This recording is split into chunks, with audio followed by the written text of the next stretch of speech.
Coming up on this episode of Cronkite Sports on Fox Sports Arizona.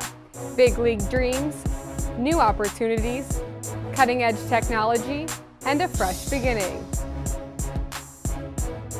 Welcome to this edition of Cronkite Sports on Fox Sports Arizona. I'm Caitlin Nemick. As journalists at the Walter Cronkite School of Journalism and Mass Communication, we look to bring you sports stories you haven't heard before with an Arizona connection. Whether it's high school, collegiate, or professional, we have something for you. Kicking off tonight's show is Arizona State safety Jordan Simone, who's expected to be a leader on the Sun Devils defense this season. But his collegiate career didn't start at ASU. Tyler Suddarth has more on this walk-on success story. With the 2015 ASU football season on the horizon, head coach Todd Graham is looking to senior defensive back Jordan Simone to lead the defense. If we said, okay, who's the strongest, who benches the most, who runs the fastest 40 and all that, now he can run, but he is the most complete player we have on defense. Jordan's collegiate journey started in Pullman, Washington in 2011 when he walked on to play college football with his older brother Gino at Washington State. And 1 year there, Jordan made a connection with Cougars defensive coordinator Chris Ball, a connection that would ultimately bring him to Arizona State. There was a lot of want to. He wants to be really good. And as we went through that season, we ended up getting fired there. Coach Graham hired me down there. The new staff came in at Washington State. And so in the transition, he sort of got lost in the shuffle as a walk-on.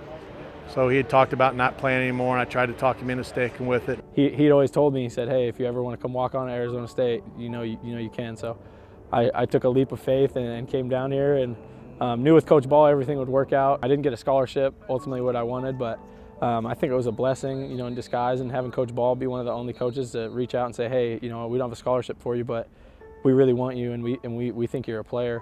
Simone arrived at ASU in 2013 and played on the scout team as a redshirt walk-on, but his ultimate goal was to earn a scholarship. Any walk-on has that, deep in their gut that they got to prove themselves and they want to be, one of the guys. And ever since I got in, Coach Graham I'd always see him talk about Will Sutton and Alan Darby, and all I could think about was, I want to be one of those guys. On August 21st, 2014, after years of hard work and walking onto 2 college football teams, Jordan Simone became one of the guys. It's hard to come here and not have a scholarship. Jordan Simone, we put on scholarship. He had a 3.23 GPA, scholar ball in the spring.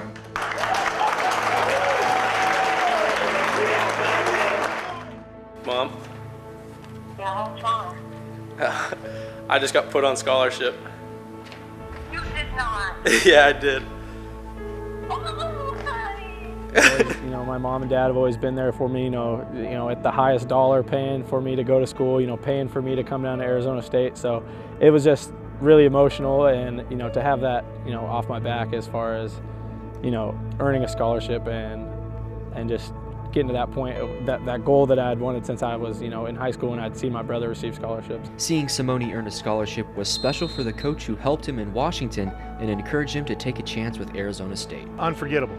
Something I'll never forget. Something that I'll carry with me the rest of my life. When it comes to character and work ethic and being smart and being tough and then being talented, he's the guy you look at. He's the guy that represents that. Football isn't the only sport where the Sun Devils succeed with transfers. Our Los Angeles Sports Bureau reporter Lucas Robbins tells how ASU basketball grows its strong relationship with junior colleges. Mention the words junior college, and it can have a negative connotation, but for ASU's men's basketball program, JUCO transfers work. Since 2010, the program has boasted 6 former JC players, including 2013 NBA draft pick Carrick Felix and Shaquille McKissick, who averaged double digits in scoring last season. Out of the game, let's see if they can go to Goodman. Back door, McKissick, good night! The latest example of a JUCO success story is guard Gerry Blakes. Before averaging over 11 points and 4 rebounds last season at ASU, Blakes was a standout for former Sun Devil Quincy Brewer at San Bernardino Valley College, located in the suburb of Los Angeles. My experience was great. It was a great learning experience. Coach Brewer is a great guy, great coach, like a father figure to me. He taught me so much about life and basketball itself. I feel like he did a great job helping prepare me for me being here. Blakes was one of many student athletes who benefited from playing at the JC level. His first year, he was very, very challenging, very emotional, very, very passionate about the game of basketball. His growth from the spring of his first year, basically to the fall, was just absolutely phenomenal. Prior to building a junior college powerhouse in San Bernardino, Brewer played ball for the Sun Devils. I didn't know about ASU until probably I was a junior in high school, and that was when they started to basically recruit me. And once I went out there on a trip, really fell in love with Arizona. Once I signed my national letter of intent to be at Arizona State, that's actually where my heart was, and it's actually been there since then. From a Sweet 16 run in college to a professional career overseas, Brewer has a solid amount of basketball experience. That experience has made him a 5-time Foothill Conference and the California State Coach of the Year in 7 seasons at SBVC. You know, this isn't only about basketball. The main thing now we always teach kids is that you will have life after basketball, and you have to emphasize wanting to move on from San Bernardino Valley College. This isn't your summit. That philosophy has earned him a loyal reputation among his players. He always felt like I can make it here, and he just pushed me to the limit. Didn't really give me any slack, even though he loved me a lot, and I appreciated that. There is a multitude of coaches like Brewer at junior colleges across the country who are working to challenge the negative connotation that JCs are just stepping stones for troubled athletes. ASU is ahead of the pack when it comes to tapping this underestimated feeder system. Arizona State is ripe with talent at the quarterback position, but one of its signal callers battles on despite a difficult past. Nick Lamoureux has the story.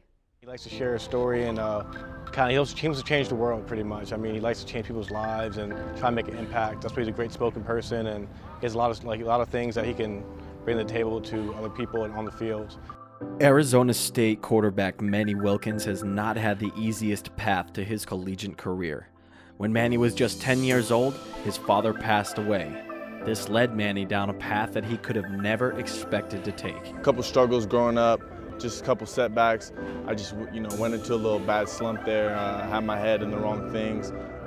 Getting to high school, I kind of, was on the wrong path. Dropped out my freshman year.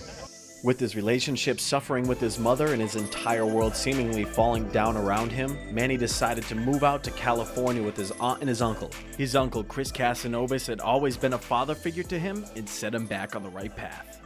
So I moved out there, kind of got back on my grind in school and football, ended up earning a scholarship to come play here at this, wonderful university, and, now my bond is way better with my mom. It's a really unique story. It makes you appreciate the life you had when you were growing up. I mean, he's been through a lot of obstacles and he overcame a lot of things.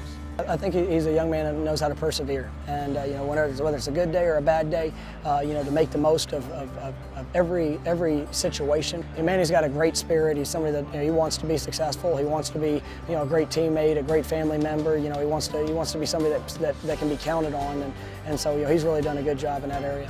I feel like my biggest influence is myself. I didn't want to see myself go on a bad path, and my family, I don't want them to see me do that. Through his own experiences, Manny has one message for kids who may be struggling. Just never give up. There's always going to be trials and triumphs, and God puts those roller coasters in front of you because He knows you can overcome them. I just want to be a role model for younger people to overcome anything. You can overcome anything, and to just show them that no matter who you are, you can achieve. Manny still has a long road ahead of him, but this time he's put himself on the right path. What an inspirational story, Nick. So Manny isn't starting the season. What's his role on the offense? Well, Caitlin, Manny's a redshirt freshman, and he didn't play last season, but that didn't stop Manny from getting involved in the play calling. He's on the sidelines with the headset on, next to Coach Norvell, just ready to get his opportunity to go out and play. Coach Graham and Norvell both think highly of him and his leadership skills, and all he can do is hope to get his chance. Thank you, Nick. Coming up after the break, Arizona's top high school baseball prospect has quite the family story, and minor leaguers who are on deck to making their next step to the majors. Welcome back to Cronkite Sports on Fox Sports Arizona. Next up is a family where baseball is at the heart. Jordan Young has the story of a top prospect ready to compete at the next level. It's a really interesting experience, a rare one at that. There are 9 positions on a baseball team, and for Raymond S. Kellis High School in Glendale, a third of the varsity roster consists of the Williams brothers. 18-year-old Tyler Williams and his younger twin brothers, Justin and Jordan. Not a lot of people can say that they can play with their little brothers on the same high school team. It's hectic a little because we all know how great or how good we should be. It's one thing playing with teammates, but it's another playing with your brothers because they're with you day in, day out. You know them on and off the field no matter what. It's just an awesome blessing to have 3 boys who have been just blessed to have this wonderful baseball talent. And the boys share another unique opportunity, having the guidance from their father, Ted, former minor league player and now Major League Baseball scout. Starting at about 3 and 5 years old, they always traveled with him in the summer when he would do his pro coverage. They loved it. I think that's where they really got their passion. It's been really beneficial for me because I've been able to see player side and the scouting side. And beneficial it is, since Tyler is ranked #1 in Perfect Games class of 2015 Arizona prospects. He has a batting average of .635 in the first 16 games of his senior season and a .969 fielding percentage. Physically, he came in as a freshman, pretty developed and looked like a pro athlete or a college athlete, or he didn't look like a high school kid. In the fall of 2014, the outfielder committed to play at Arizona State University and is one of 10 in Tracy Smith's first recruiting class as head coach. He's got power, but he's also fast, and so we'll let that stuff play out, but he's got a skill set that we definitely think can play at this level and excel at this level. He's got a chance to be, to me, one of the better players in the country when it's all said and done. Center field number 21, Tyler Williams. But Tyler may never play at Phoenix Municipal Stadium. There have been Major League scouts at almost all of his games this season. So he's going to have options to go the pro route out of high school, so we'll kind of sit back and see how that stuff plays out. I'm pretty sure all teams as of right now are looking at me. Think about the scouts being there. I just try to play my game and play as like they're just regular fans. And I know he had opportunities to go and play in other places, but his happiness is what's most important. And as his senior year winds down, the time to make one of the hardest decisions in his life approaches: to continue on the route to college ball or enter the 2015 Major League Draft in June. But for right now, Tyler just wants to focus on what could possibly be the last time playing with his brothers. I'm really going to miss having this opportunity as I'm going to college because this kind of opportunity is not going to really happen anymore, so I'm just going to cherish it as long as I can. Thanks, Jordan. So Tyler's father did not appear there. Why not? Well, like we saw in the story, Tyler's father is a Major League scout, and so for Tyler to be in the situation where he's a high school senior and being scouted, it's kind of a touchy situation on Ted's part, where Tyler does get that perspective of the scout where he can kind of see what they're expecting, but at the same time there's a lot of added pressure. And so Ted just thought, you know what, I better stay out of it, and let my colleagues, think what they want to think, but I don't want to, cause any more controversy than I should. So, thank you, Jordan. Now we shift focus to where Tyler hopes to be in the near future. I recently spoke with D-backs minor league prospects about the chance to make the big league club.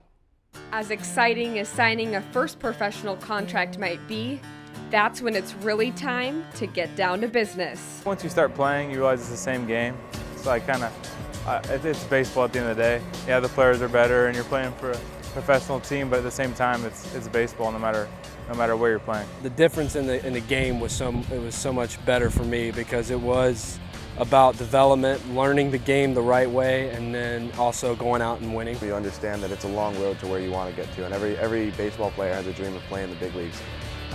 Whether you go through college or through high school or whatnot, once you sign that contract, you know that you've started on the road that can get you so you can achieve your dream. It's a dream that thousands of minor league players have, and the competition only gets tougher every season. No, the competition is what drives you. It's part of this game, it's part of the process, and it's part of what makes you grow and mature as a baseball player and as a person. We're all teammates and we're all here to make each other better. So, yeah, there's competition, but at the same time, you respect your teammates, they're your friends. You're competing with yourself more than anybody. So if you can, figure out how to overcome the stuff that you're doing wrong, The other guy will take care of himself, you take care of yourself, and then you try to have fun with the competition. For these minor leaguers, it's about working hard in the present and not looking too far ahead. You have to focus on every day, every at-bat, every pitch, every game, and get better within each moment. And the more moments you can put together that are good ones, your days will get better, and if your days get better, your weeks will get better. And so that's kind of how, for myself, how I think about it adding up over the course of the season. You know, trying to set goals or, oh, I want to go to this team or I want to make AA or AAA or the big leagues this year, that's out of our control. We don't have any say in that. You know, all we can do is play as hard as we can, as well as we can, and the rest will work out. The stats, the numbers, the call-ups, stuff like that, that'll take care of itself because, I mean, that's out of your hands. That's what they see, that's what coaches see. You know, if they don't need a guy out of the bullpen at that time, then you're probably not going to get called up. If they do, you're ready because you're taking care of what you can take care of. They all realize that they are only a few steps away from the big leagues. As far away as that may seem right now, you know, that's possible. All I have to do is walk through those double doors and I can be on the other side. But at the same time, we also know that we have to earn that right to be on that side. Coming up, excitement grows as Arizona United Soccer Club gets a new home. Welcome back to Cronkite Sports on Fox Sports Arizona. Arizona United Soccer Club is currently in its second season as a member of the United Soccer League. Kevin Longley has a story of how new ownership has revived professional soccer in Arizona. Since forming in 2012, La Furia Roja, a Phoenix soccer support group, had yet to have a team to follow that survived more than one season. At first, they had the Phoenix Monsoon.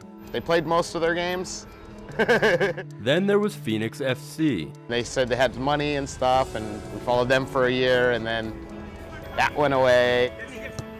Enter Arizona United Soccer Club. Founded in 2014, the club plays in the United Soccer League Pro, the third out of 4 tiers of professional soccer leagues in the U.S. We thought, you know what, this is a great opportunity, and it's a great community opportunity for us to keep professional soccer in the state of Arizona. Kyle Eng, CEO and founder of Arrowhead Advertising, purchased the failing Phoenix FC and rebranded them just 29 days before the start of the 2014 season. We knew it was going to be tough to build a soccer base, especially a professional soccer base.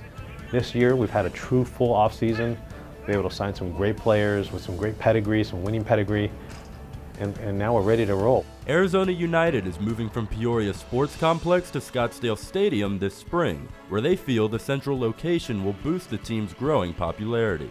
Really what had a huge bearing to us is accessibility for our fans, being centrally located, and being able to have some entertainment pre and post game for our fans. Right after the announcement was made, almost immediately, we had members out in that area scouting the different bars and restaurants, trying to find a bar that we could use as a pregame and postgame location. We found that at the Brat House. Obviously, having them be playing at Scottsdale Stadium in downtown Scottsdale, we hope to see the team's colors around downtown, especially during these summer months where visitation might not be as strong. Hopefully that'll be a great pull for some new visitation. I did hear of a lot of our members that were like, hey, now I can get season tickets, now I will get season tickets again, now that they're back on the east side and I can actually go. We've had over 1,000 season tickets sold, which is 10 times the amount we sold a year ago. Establishing a soccer base in a major sports market is a tall task, but behind Eng's marketing expertise and resources, the team has been active in engaging Arizonans. We're hosting a 3-on-3 event. We have soccer clinics, soccer camps.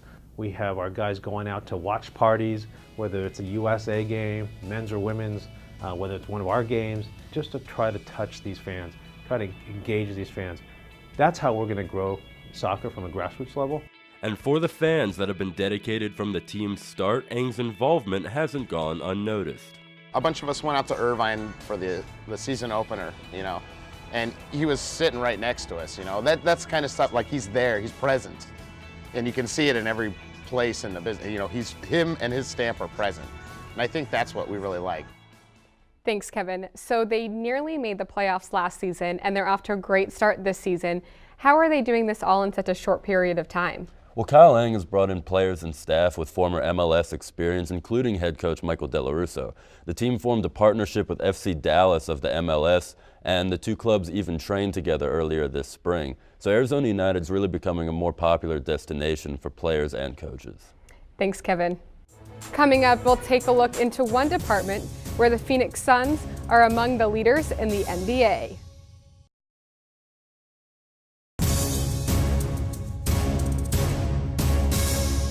The importance of a good training staff is often overlooked, but for the Phoenix Suns, it's front and center. Nick Shaw tells us about the Suns' state-of-the-art training system. We spend a significant amount of time in prevention, and obviously if we can prevent the injury, then we don't have to treat them. Since the Suns named Aaron Nelson head athletic trainer in 2000, Nelson and his staff have developed a reputation of reviving and prolonging careers. During his first 4 years in Orlando, Grant Hill only played a combined 47 games due to various injuries. After 6 years with the Magic and largely viewed as an injury risk, Hill's time with the Suns would see him playing in 80% of games, including appearing in every game during the 2008-2009 season. Another success story was Steve Nash, who also saw his playing time extended well into his 30s, even with chronic back issues plaguing him most of his career. The training staff has continually received high praise from around the league, the front office, and Suns head coach Jeff Hornacek. Training staff is the best in the league, and that's why guys, they want to get here and they want to work with these guys because they do a lot of prep work with these guys so they don't get hurt. Aaron is extraordinarily knowledgeable and talented and keeps us really in the vanguard. And then on top of that, he's very knowledgeable about innovations are in equipment. The Suns continue to add pieces to sustain their success and stay ahead of the game, including a $100,000 sauna. Here's our cryo sauna. We added this, I think, probably 5 years ago, and it's been a really effective tool for recovery for us. Basically, this liquid nitrogen is turned into a gas form. Players will stand inside of this. And for the next 2.5 minutes, players are exposed to a brisk temperature of under -200 degrees as the nitrogen gas treats tissue damage. While some machines focus on the whole body, others zero in on specific body parts. Towards the beginning of the season, we added this. It's called the Delos proprioception system. So guys they'll be barefoot, they'll be on this. Elliott says this new piece of equipment allows the staff to prevent ankle injuries, rehabilitate players, and find imbalance issues. While the new equipment is on the cutting edge, both Aaron and Mike attribute the team's prolonged success to communication and trustworthiness, something that has been witnessed firsthand by the Suns president. He and his staff develop tremendous relationships with the players so that they want to work. Sometimes it takes a little while when we get a new player to sell them on some of the concepts, but with their track record, they have so much credibility, and they've done an extraordinary job. Nelson and his staff will continue to strive to remain on the forefront of sports medicine. Body's not really changing. The only thing is that the athletes are getting bigger, faster, and stronger. Outside of that, they have the same anatomy, so we're going to look for the same dysfunction and try to prevent them and help enhance their ability to play well on the court. We'll keep doing the stuff that we do, and if research dictates that there should be a change in some direction, then we'll do that ourselves. That's it for now. From all of us here at Cronkite Sports on Fox Sports Arizona, I'm Caitlin Nemec. Thanks for joining us.